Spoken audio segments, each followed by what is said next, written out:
Hi everyone, Marcia from Be Provided here. I hope everyone's doing well and feeling good today. Instead of writing a blog about gluten sensitivity, I thought I'd make this presentation, so I hope you find it helpful. I find that I tend to be gluten sensitive myself, and this was from many years ago when I ate a high processed food diet, experiencing many unpleasant symptoms like esophageal spasms, achy joints, and headaches. By eliminating gluten, I was able to get rid a lot of these symptoms, and I was able to stay gluten-free 100% of the time for 2 years. But once I felt my body recovered, I was able to reintroduce it back in very small amounts, though. But I am preparing to teach a Living and Thriving Gluten-Free course in Los Gatos and Campbell, California over the next couple months. So I prepared this class because I received so many questions from clients and friends about gluten. Things like, is gluten sensitivity real? When is this gluten-free fad diet going to stop? I do believe this is a real condition and something to really think about. I don't think everybody has it, and I get that question a lot. So no, I do not think everyone is gluten sensitive, but I think great number of Americans are. And these are just some of the statistics that are out there. NIH thinks 10% or more of the population has a gluten intolerance. Dr. Thomas O'Brien, one of the leading experts in the field, through his clinical research, believes that 30% of the population is gluten sensitive. And then a study in gastroenterology, can never say that right, showed that celiac disease increased from 1 in 650 people to 1 in 120 people in the last 50 years. So it's a significant condition to think about. Here are some basic body signs of gluten sensitivity. A lot of them are digestive, diarrhea, constipation, acid reflux, and such. You can also have headaches like I did and achy joints. Picky eating can also be a gluten sensitivity symptom as well. So when we're talking about gluten sensitivity, we're not talking about celiac, which is the inherited autoimmune disorder that can affect people severely and acutely. The effects come on sudden and can be very severe and life-threatening.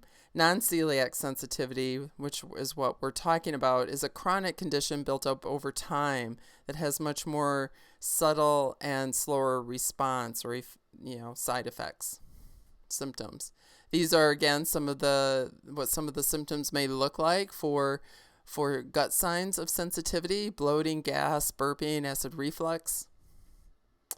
One of the biggest questions I get that I thought I would answer here today is, can I just substitute gluten-free products for gluten ones? I would warn against that, doing a one-on-one substitution.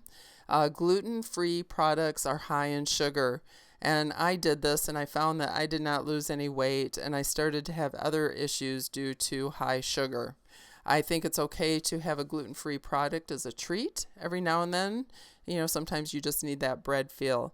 But as a complete substitute, I would highly suggest not to do that, like a one-on-one substitution.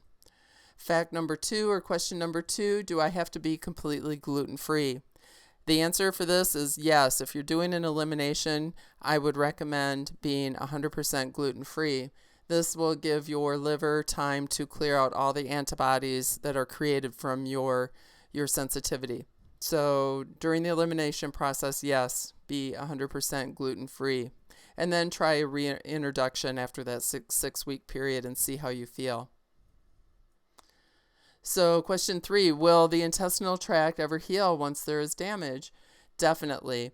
It may take time and it is slow. It took me almost 2 years to completely heal my gut, but it does heal itself. And once it does, that's when you may be able to tolerate, like myself, little bits of, bread here and there. I certainly can't eat it every day or every meal, but I can certainly enjoy it as a treat every now and then.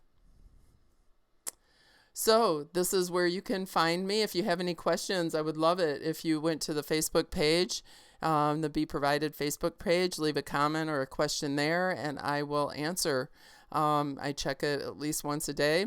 You can also send me an email, which I try to check a couple times a day, at marcia@beprovided.com.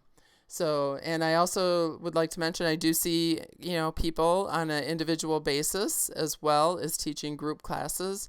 And for those of you who are not local, I'd be happy to talk to you over FaceTime, phone, or Skype as well. So it would be great to meet you. And I really want to thank you for being part of the Be Provided community. So if you are local, check out my classes. They're fun, they're interactive. We usually have some good group discussions. And for all of you, if you click the link to the right, you will download a guide that contains gluten and gluten-free ingredients. So something to consider while you're reading food labels and such. And you will be surprised of some of the things that do have gluten in them that you have to watch out for. Things like lipstick or even turkey that's stuffed with hydrolyzed wheat protein. But I thank you all again, and I hope you all have a great day. And thanks for watching this little educational video. I hope you find it helpful. Thank you.